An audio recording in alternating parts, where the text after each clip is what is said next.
तो चलिए आगे बढ़ते हैं इस वीडियो के टॉपिक के ऊपर। इसके पहले भी कुछ वीडियोस मैं पब्लिश कर चुका हूँ। वो वीडियोस अगर अब तक आपने नहीं देखे तो आप चाहिए तो हमारे चैनल के वीडियो सेक्शन में जाकर उन वीडियोस को देख सकते हो।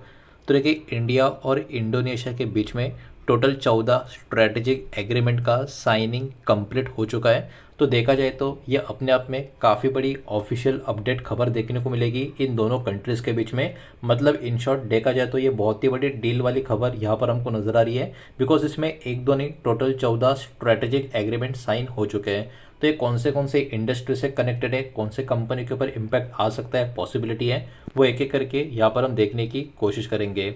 तो इंडिया इंडोनेशिया के बीच में 14 स्ट्रेटेजिक एग्रीमेंट का साइनिंग हो चुका है और ये एग्रीमेंट में कौन से अलग अलग सेगमेंट्स को कवर किया गया है। तो जैसे कि स्क्रीन के ऊपर आप देख सकते हो, इसमें डिफेंस का इंडस्ट्री है, क्रिटिकल मिनरल्स भी आपको नजर आएगा, स्टील मैन्युफैक्चरिंग के ऊपर भी फोकस किया गया है, डिजिटल पेमेंट्स के ऊपर फोकस है, स्पेस कैटेगरी के ऊपर है, टेलीकम्युनिकेशन, एजुकेशन और इंफ्रास्ट्रक्चर, इन सारे के सारे इंडस्ट्री के ऊपर कहीं ना कहीं ये एग्रीमेंट में पूरा का पूरा यहाँ पर फोकस किया गया है। अब एक एक करके कुछ डेटा जो रिपोर्ट में यहाँ पर प्रोवाइड किया है उसको ज़रा समझने की कोशिश करते हैं।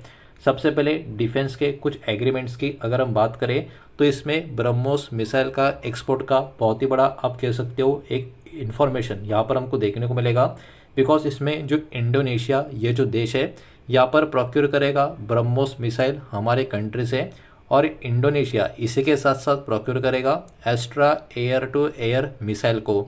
मतलब चीज़ सिर्फ ब्रह्मोस मिसाइल तक यहाँ पर लिमिटेड नहीं है, ब्रह्मोस मिसाइल के साथ Astra air to air missile को भी प्रोक्योर करने का काम इंडोनेशिया हमारे देश से करता हुआ यहाँ पर नजर आएगा।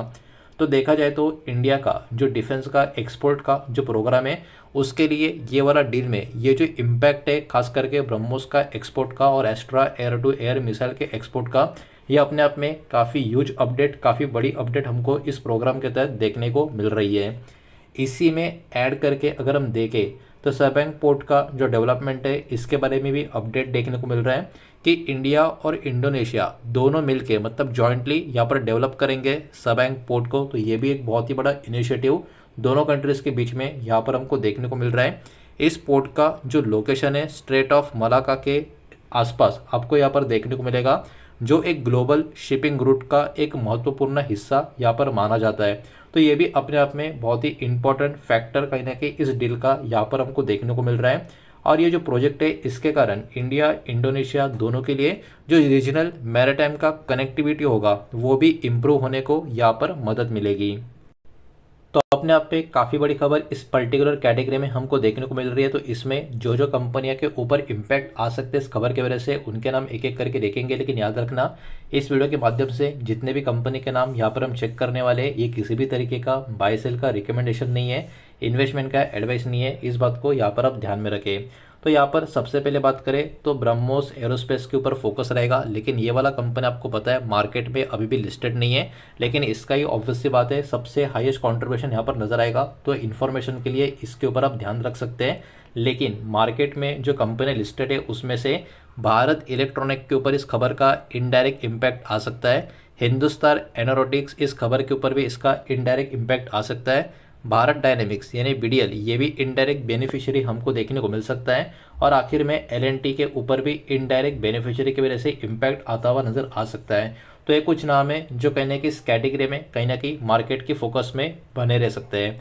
इसके बाद स्टील और क्रिटिकल मिनरल्स इस कैटेगरी की बात करें तो यहाँ पर एक्चुअली स्टेनलेस स्टील का जॉइंट वेंचर का एक बहुत ही बड़ा अपडेट यहाँ पर हमको इस पर्टिकुलर एग्रीमेंट में देखने को मिल रहा है। अब यहाँ पर बात ये आपको समझनी पड़ेगी, सेल ये जो कंपनी है जिसका स्टॉक भी हमारे मार्केट में लिस्टेड है, तो सेल और इंडोनेशिया का पीटी क्राकटाउ स्टील जो है ये दोनों का एग्रीमेंट यहाँ पर हो चुका है, और इस एग्रीमेंट के तहत ये लोग सेटअप करेंगे स्टेनलेस स्टील का जो स्लैब मैन्युफैक्चरिंग फैसिलिटी है उसको। तो ये अपने आप में एक बहुत ही ज़बरदस्त टाइप का कदम इस एग्रीमेंट की वजह से जॉइंट वेंचर का इन दोनों के बीच में हमको देखने को मिलेगा।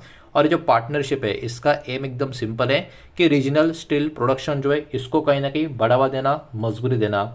अब इसमें क्रिटिकल मिनरल्स की अगर हम बात करें तो हमारा देश यहाँ पर प्लान कर रहा है कि यहाँ पर कोऑपरेशन कहीं ना कहीं और भी मजबूत होना चाहिए, खासकर कि रेयर अर्थ मिनरल्स का, निकल का और जो स्टील वैल्यू चेन है यहाँ पर उसकी बात हो रही है। अब इस स्टेप के कारण क्या हो सकता है कि हमारा जो लॉन्ग टर्म के लिए रॉ मटेरियल का अवेलेबिलिटी है उसके में बहुत ज़्यादा इंप्रूवमेंट हमारे कंट्री के लिए होती हुई देखने को मिल सकती है। तो ये भी स्टेप कहीं ना कहीं इस पर्टिकुलर आप कह सकते हो डील में एक बहुत ही ज़बरदस्त कहीं ना कहीं पॉजिटिव फैक्टर यहाँ पर माना जा रहा है। और इस कैटेगरी में कहीं ना कहीं बाजार के जो बहुत सारे स्टॉक फोकस में होंगे वो कौन से हो सकते हैं उनके नाम यहाँ पर हम देख लेते हैं। इसमें सेल डायरेक्ट बेनिफिशियरी के रूप में आपको नजर आएगा, बिकॉज इनका ही डायरेक्टली जॉइंट वेंचर यहाँ पर होता हुआ इंडोनेशिया के साथ हमको देखने को मिल रहा है। और ये तो डायरेक्ट है, लेकिन इनडायरेक्ट बेनिफिशियरीज की बात करें तो जेएसडब्ल्यू स्टील के ऊपर इनडायरेक्ट इंपैक्ट आ सकता है, टाटा स्टील के ऊपर भी इनडायरेक्ट इंपैक्ट आ सकता है, जिंदल स्टेनलेस की बात करें ये भी इनडायरेक्ट बेनिफिशियरी में हमको नज़र आ सकता है। साथ ही साथ एनएमडीसी की बात करें या मोइल की बात करें, इनके ऊपर भी इनडायरेक्ट इंपैक्ट इस खबर का आता हुआ नजर आ सकता है। तो कहीं ना कहीं ये सारे कैटेगरी या ये सारी इंडस्ट्री की जो कंपनियां है ये भी बाजार के फोकस में बनी रह सकती है। रिपोर्ट यहाँ पर खत्म नहीं, और भी कुछ डेटा देखना है वो भी एक एक करके देखेंगे, लेकिन उसके पहले वीडियो को लाइक कर देना, वीडियो को शेयर कर देना। पहली बार चैनल पर आ चुके हो तो चैनल को भी सब्सक्राइब जरूर कर देना। नेक्स्ट पॉइंट हमको देखने को मिलेगा डिजिटल एंड टेक्नोलॉजी का जो कोऑपरेशन होगा इस एग्रीमेंट के तहत। इसमें जो फोकस किया गया है वो यूपीआई इंटीग्रेशन के ऊपर बहुत ज़्यादा किया गया है। तो देखिए हमारे देश का जो यूपीआई का पेमेंट सिस्टम है वो कहीं ना कहीं अभी इंडोनेशिया का जो पेमेंट सिस्टम है उससे कनेक्टेड यहाँ पर किया जाएगा।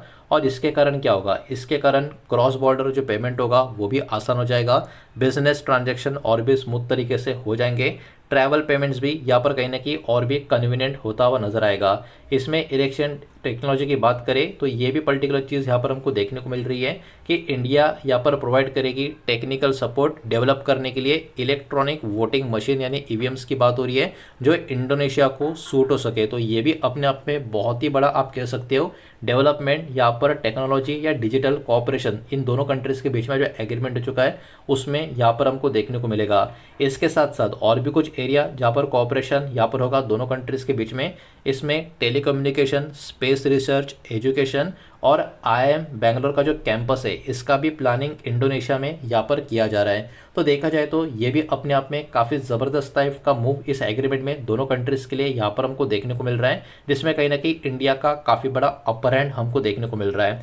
अब इस कैटेगरी में कौन सी कंपनियां फोकस में रहेगी, तो देखिए एनपीसीआई का स्टॉक तो मार्केट में नहीं है लेकिन खबर इसी से कनेक्ट है, तो ये भी कंपनी फोकस में रहेगी लेकिन इसका स्टॉक मार्केट में नहीं है। तो इनडायरेक्ट प्लेयर्स की अगर हम बात करें तो इसमें इन्फोसिस, टीसीएस, एचसीएल टेक, उसके बाद तेजस नेटवर्क और टाटा कम्युनिकेशन, ये कुछ प्लेयर्स है इनडायरेक्ट बेनिफिशियरी ग्रुप में कहीं ना कहीं बाजार के फोकस में इस खबर की वजह से यहाँ पर बने रह सकते हैं। तो देखिए यहाँ पर मार्केट कौन से चीज़ों के ऊपर बहुत ज़्यादा यहाँ पर फोकस करने का कोशिश करेगा, तो यहाँ पर जो स्टील से कनेक्टेड जो खबर आ रहा है खास करके सेल और जो पीटी क्राकटाउ स्टील का मैन्युफैक्चरिंग प्रोजेक्ट का, इसका प्रोग्रेस अब आने वाले महीनों में सालों में किस तरीके का होता है उसके ऊपर मार्केट का बहुत बड़ा फोकस रहेगा।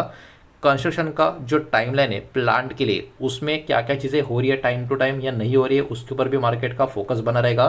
प्रोडक्शन कैपेसिटी से कनेक्टेड क्या क्या अनाउंसमेंट निकल कर आ रही है इसके ऊपर भी मार्केट का फोकस रहेगा।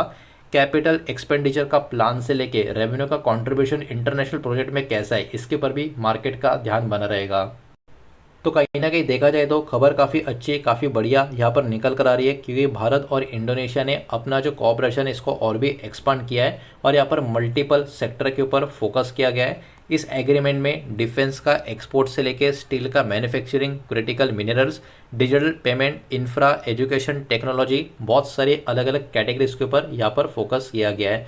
तो ओवरऑल इसके चलते लॉन्ग टर्म के हिसाब से ये सारी के सारी इंडस्ट्रीज के ऊपर कहीं ना कहीं मार्केट का एक अच्छा खासा ध्यान यहाँ पर बना रह सकता है। तो ये पर्टिकुलर खबर इस वीडियो के माध्यम से आपके सामने प्रेजेंट करनी थी। जो भी इन्फॉर्मेशन मैंने आपके सामने प्रेजेंट की है सब कुछ इन्फॉर्मेशनल, एजुकेशनल, न्यूज़ पर्पज़ के हिसाब से ही है।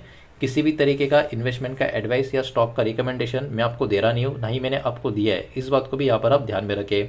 उम्मीद करता हूँ वीडियो समझ आया होगा, पसंद आया होगा तो वीडियो को लाइक करें, दोस्तों से शेयर करें। पहली बार चैनल पर आ चुके हो तो सब्सक्राइब भी कर देना और कोई भी स्टॉक में निवेश करने से पहले खुद की स्टडी रिसर्च जरूर करें, फाइनेंशियल एडवाइजर की सलाह जरूर लें। मिलते हैं नेक्स्ट वीडियो में, धन्यवाद।